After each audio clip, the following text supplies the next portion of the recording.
Hey guys, it's Anna and welcome to my channel. Today's video is part 2 of my spring recommendations. If you haven't seen part 1 already, go watch it after this video. These are all new fragrances that I've brought into my collection. I'm so excited over these because the majority of my collection was looking like fall-winter category, and I live in California. So I really went on a deep dive and purchased a heck ton of samples. Like, I have no idea how many samples I got. Like, I had like a whole bin full of samples. And these were the creme de la creme. I'm gonna start with the one and only fragrance in this video that I've mentioned once before. This is Clean Reserve's I was gonna say Suede Oud. That's my other favorite. This is Skin. And holy mother effing cow.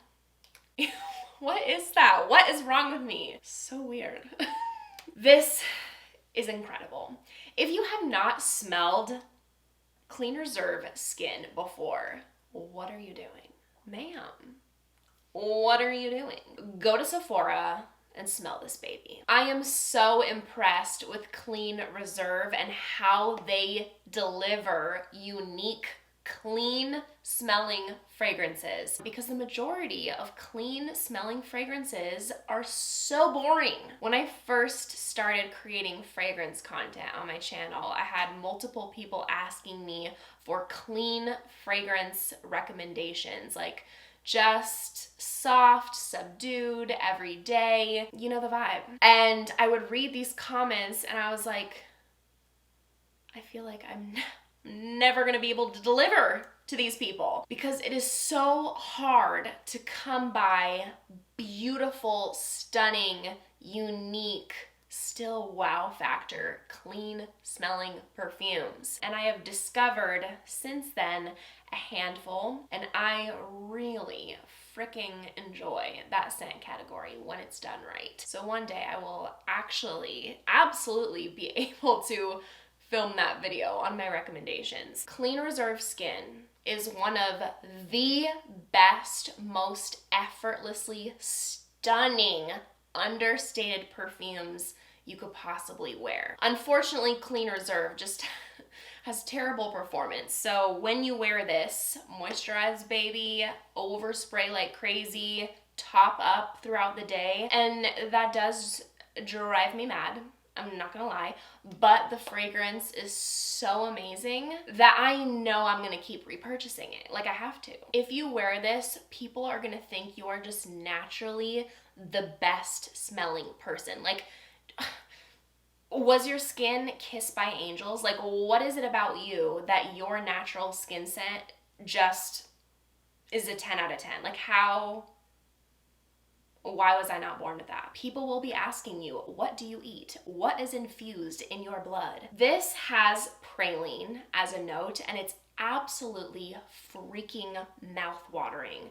But this is not like a gourmand perfume, but it has that like sugar crystalled praline vibe to it. A clean musk. It comes off fresh. It also has a warmth to it, and then there's salt in here, so you get a little bit of that like salty skin vibe, a little bit of tonka bean to sweeten it up. Then you have a leather note that is very quiet. If you are scared of leather, don't be. Like, you're not gonna smell this and be like, leather. But that underlying very smooth, mild background leather note just gives this fragrance a sex appeal. This is like the perfect scent for Netflix and chill, bedtime, an easy breezy beautiful day. You know, you're going for a natural beauty day, like very minimalistic, clean, wearing light clothing. It's warm outside in the mid-70s. It is such a beautiful, positive, effortless,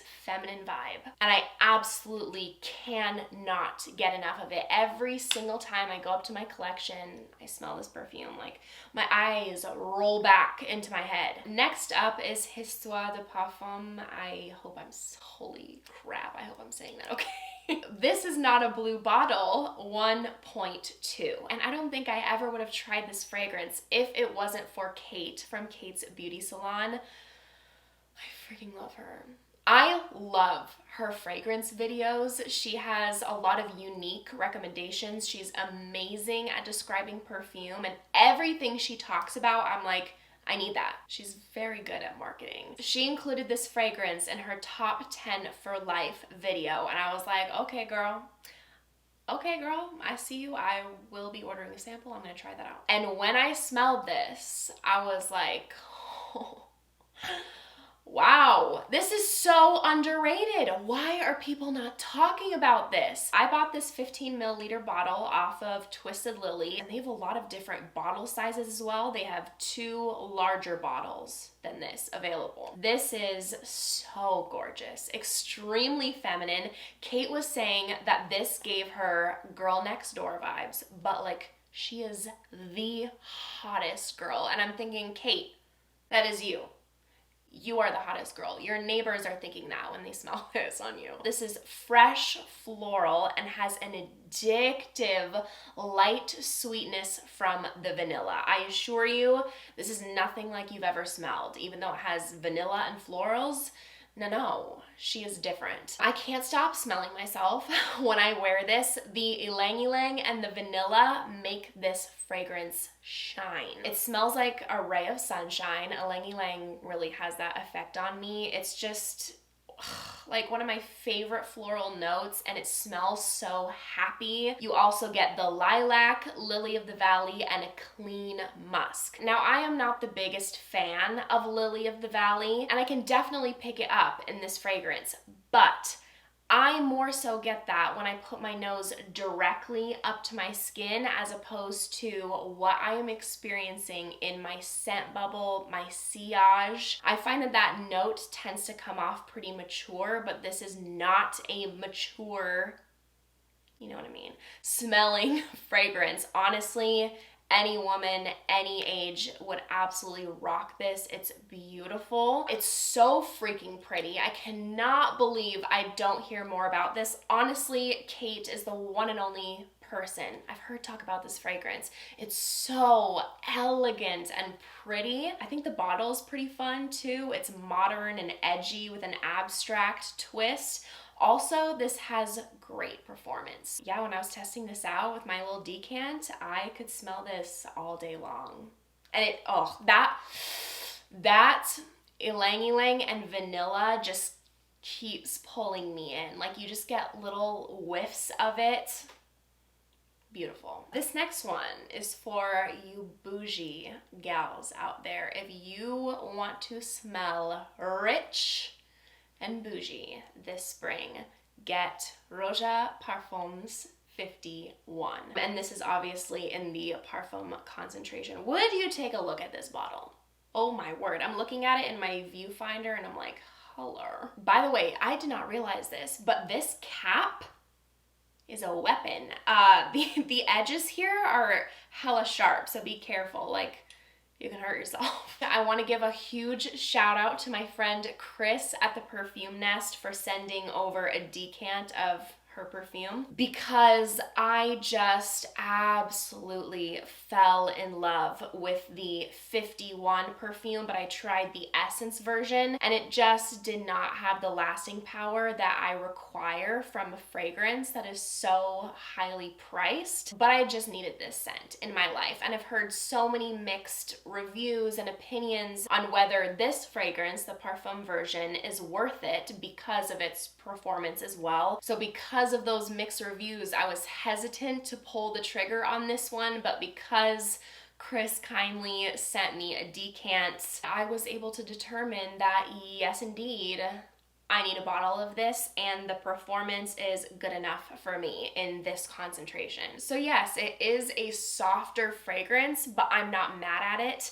I paid for this bottle with my own money, and I think it was totally worth it. I'm very happy with my purchase. Moisturize as always, and with my usual regular spray routine, this works for me. I am over the moon when it comes to this scent. You guys know I am on an ylang ylang kick. Like, this is absolutely the kind of floral scent profile that is me. The scent is absolutely unreal. I could not get this out of my head. It is the tip-top epitome of smelling feminine. And when you look up the notes on Fragrantica, there's so many notes listed, and you're not gonna be able to picture what this smells like just from the notes, because this is just blended to perfection. You just have to sample it. This is absolutely in the same family as Mykoleff's Ylang in Gold, which is one of my favorite fragrances ever. And you could absolutely have both in your collection. They aren't too similar, but like, they share the same last name. So yeah, I'm good with that. I am good with that. Having different variations of this beauteous scent category. Oh my gosh. This is the most glorious Ylang vanilla raspberry, but like fuzzy, soft raspberries. Nothing artificial. I feel like raspberry often in fragrances is not my vibe because it so clearly smells fake to me. Not in here. It has a soft, likable powderiness to it. Nothing that smells like makeup or old. I definitely pick up the cashmere wood note. It absolutely smells velvety. And then you get a whole array of a bunch of florals that are just blended to perfection. Like, really can't pick them out. Besides, of course, the ylang ylang, and then I get the white floral vibe softly. Jeez. This perfume smells like romance. It smells like pixie dust. It smells elegant. It smells like money. It's just gorgeous. This is by far my favorite Roja that I've smelled thus far. I've tried the entire Essence line. This was by far the standout. Absolutely breathtaking, and I would highly recommend that you purchase this on a discount website. Save some coin because these are very expensive fragrances, and with it not being a beast mode fragrance, I think it's better to purchase it from a discount site. I purchased this from FragranceNet, and I would 100% buy it again with my own money at that discounted price. This next one, oh my gosh, you guys, I'm just like so freaking hyped about all of these. I have an addiction. I love perfume. Byredo's Gypsy water. This is my first Byredo, and I am over the moon. I actually tested Gypsy water a while ago, and I liked it, but I didn't need a full bottle at the time. And I will often revisit fragrances. Like, I kind of know in the back of my head, like when I'm testing, even if something isn't for me at the moment, I can see when it has potential, if it has the potential to one day change my mind. Maybe one day something will just click. And some fragrances do and others don't. This was one absolutely did. Like, knocked my socks off to like the point where I'm like, how was I not just passing out when I smelled this the first time? Like, isn't that crazy? This is such a love for me. I need to, wow. This could be a signature scent for me. Like, I could happily be smelling like this every single day of my life. And the reason I revisited it is because the notes are just right up my friggin' alley. Wow, like, oh my gosh, like I so understand why this is so freaking popular. It's light, soft, fresh, clean, but has the most insane addictive quality to it. You get a little bit of citrus in the opening, and then it transitions into this chic, little powdery, lightly ambery vanilla sandalwood fragrance. And the juniper note that's in here, they hit it out of the park. Wow, oh my gosh. It's like exactly the way I want juniper to be done, because it's not loud. I'm not ho-ho-hoing because it's Christmas time. The greenness in here is very soft, but realistic and fresh. Like, you're taking a breath of fresh air near a forest. Like, you're not literally in the middle of the forest. This is the epitome of natural beauty, model off-duty vibes. Like, I could not pick a better fragrance. I am going to absolutely fly through this, and this will be a repurchase for life. And I wanted to note, I think a lot of people are aware of this, but I just wanted to mention it in case you didn't know.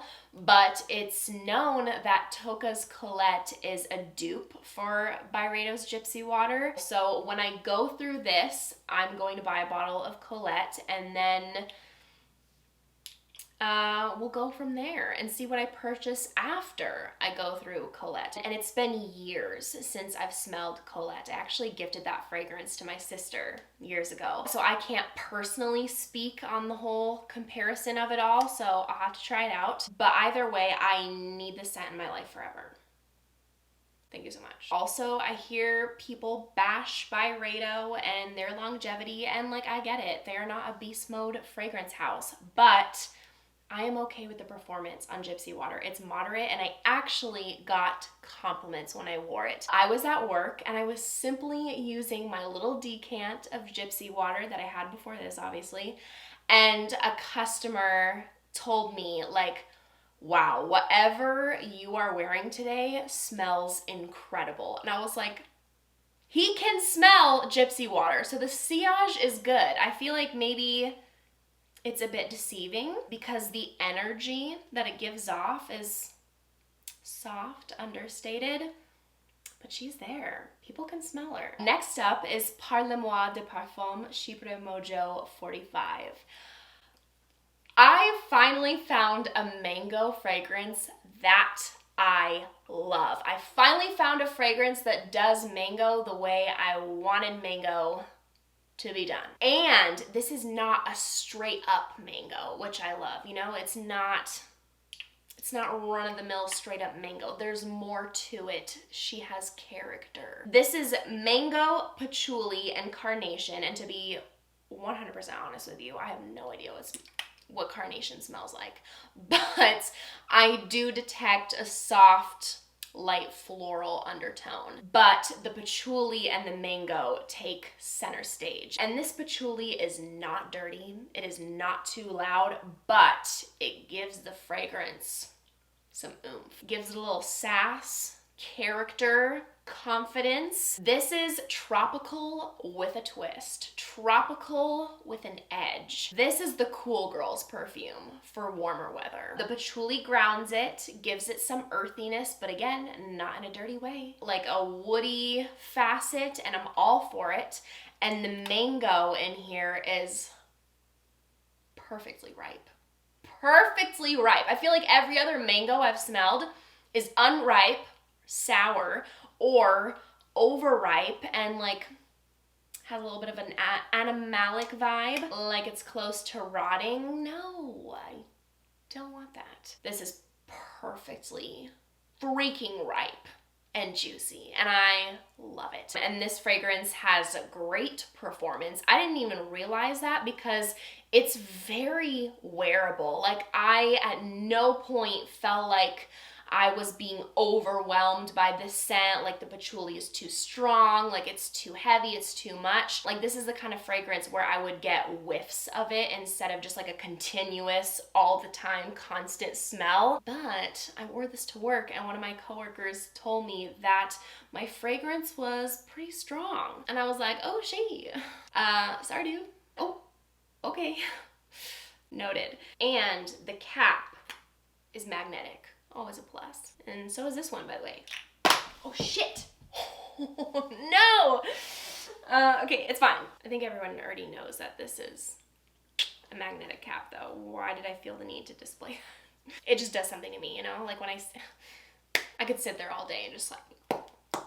And the last one I'm going to talk about, I don't have a bottle of because it's seriously vibes with Bond Number 9's Greenwich Village, which I already own, but you better believe that as soon as I run out of Greenwich Village, I will be buying a bottle of ex Nihilo's Fleur Narcotique. So pretty, but it would absolutely be redundant for me to have both in my collection. They both share lychee, jasmine, peony, musk, and oak moss. This is lighter and airier than Greenwich Village. It's also not as sweet. This is a more fresh take on that, and there's an added peach note. One day, and that day will be most likely far in the future because I have a 100 milliliter bottle of Greenwich Village, but one day that fragrance will be mine. So those are the rest of my spring recommendations, my top picks. Thank you guys so much for watching. If you enjoyed, make sure to give this video a big thumbs up and make sure to subscribe down below if you haven't already. If you want to see me in any more videos, I'd appreciate it so much. I hope you guys are having an amazing day, and I hope to see you in my next video. Bye!